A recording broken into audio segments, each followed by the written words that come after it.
Chicago KZ каналына қош келдіңіздер. Біздің жұмыс істеу ортасына сілтемені осы видеоның сипаттамасынан таба аласыздар. Енді бүгінгі біздің тақырыпқа келсек. Бүгінгі тақырып ол өте оңай. List. Жалпы бағдарламалау барысында болашақта өте көп қолданасыз. Қазақшаға аударғанда ол тізімді білдіреді. Тізім дегеніміз, яғни айтамыз ғой, біз мектепте кластағы оқушылардың тізімі, ананың тізімі, мынаның тізімі, яғни әртүрлі объектілердің жиынтығын айтамыз. Бүгінгі мысалда біз нөмірлерді қолданамыз. Тізім ретінде әртүрлі нөмірлердің жиынтығын. Сіздерге оңай болу үшін көздеріңізге портмонені елестетіңіздер, немесе кошелек елестетесіз, ішінде әртүрлі купюралар жатыр. 10, 100, бірінші орында 10, 100, одан кейін 5, 1 деп.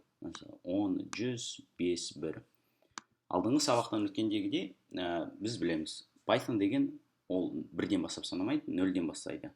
Және әрбір объектіге ол индекс беріледі. Яғни мынау 0, 1, 2, 3 дегеніміз ол индекс болып есептеледі. 10 деген 0-ші индекста, 100 деген купюра ол бірінші индекста көріп отырмыз.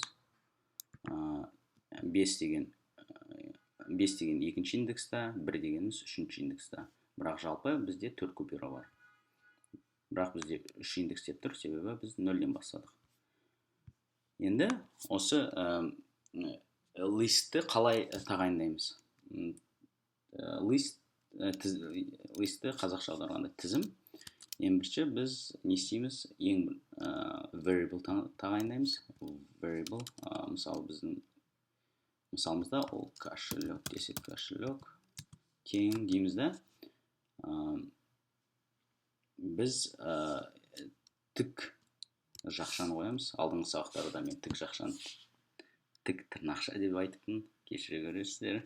Енді есімізге түсірейік, ол 10, 100, 5, 1. 10 бүтір қоямыз. 100 бүтір 5 бүтір 1. Енді осының ішіндегі әрбір купюраны қалай аламыз? Кошелек десек, кошелек алдыңғы стрингді манипуляция жасағандай біз тік тырнақшаны қоямыз. Одан кейін, мысалы, бірінші индекстағы нөмірді бер деп сұраймыз. Яғни бірінші индекста бізде не бар? Ол 100. Ол 100 деп шығарып берді.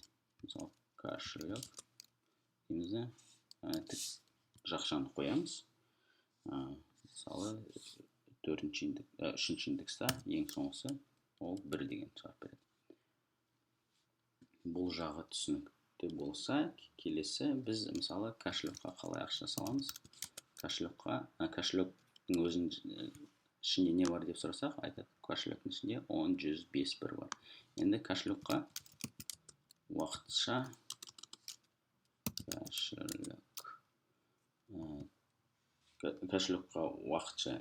не қосатын болсақ, басқа купюраларды қосатын болсақ, қайтадан оны тізім ретінде жазамыз. Мысалы 100 деген купюраны қосайық, одан кейін 50 деген купюраны қосайық. Сол кезде бізге жазып шығарды, ол 10, 100, соңына 100-ді қойды, одан кейін 50 деген санды қойды, нөмірлерді қойып берді. Бірақ бұның мәселесі, бұл деген уақытша ғана. Бұл тұрақты емес.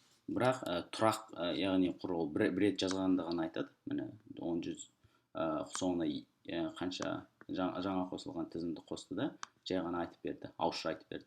Бірақ іс жүзінде ол кошелекқа ештеңе қосылған жоқ, былайша айтқанда.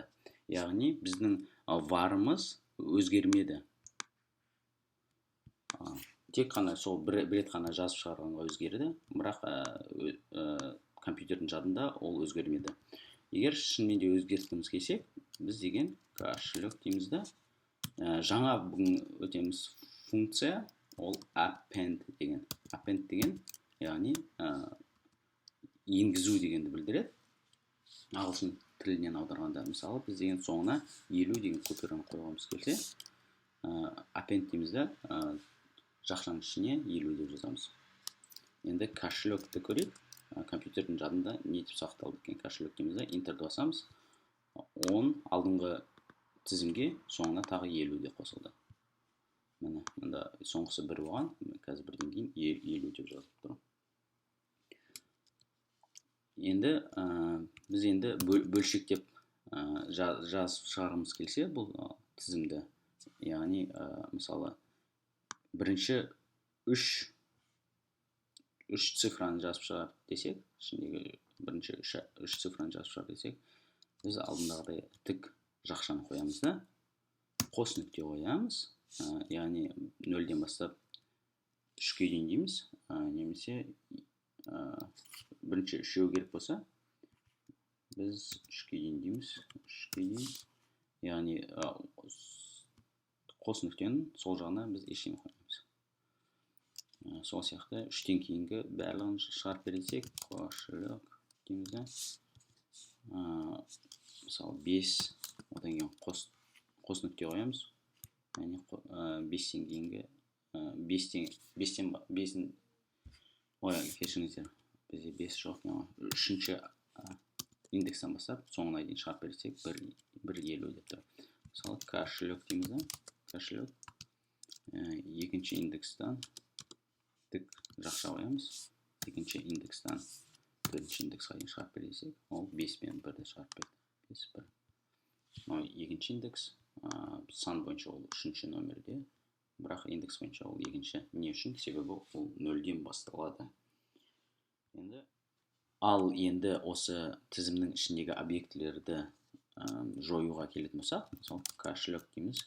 Ішінде 5, 10, 100, 5, 1 деген цифрлар бар, номерлер бар. Бізге бірінші 2 номерді жою керек болса, 10 мен 100-ді біз кошелек дейміз да, алдында үйренгендей тік жақшаны қоямыз. Яғни осы 5-ке дейінгі барлық номерлерді жою керек.